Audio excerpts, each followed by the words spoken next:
Le gouvernement veut aussi renforcer les contrôles du confinement. Une note vient d'être adressée au préfet.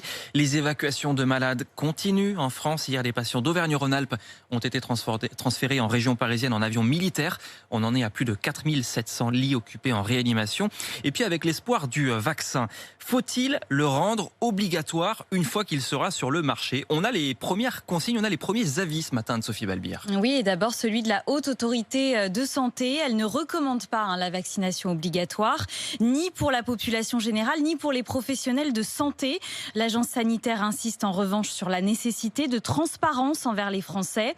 Même ligne du côté du ministère de la Santé. Il ne ferme pas la porte à une vaccination obligatoire, mais veut surtout de la concertation et de la pédagogie, puisque nous sommes l'un des pays les plus réticents au vaccin anti-Covid.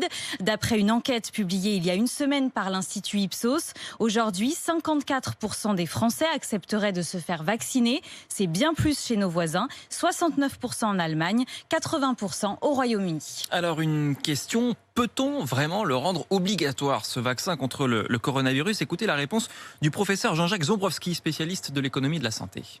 C'est irréaliste. C'est légalement impossible. On peut rendre la vaccination de nos enfants avant qu'ils aillent en maternelle obligatoire. Mmh. On peut rendre la vaccination obligatoire avant de s'inscrire dans telle ou telle activité.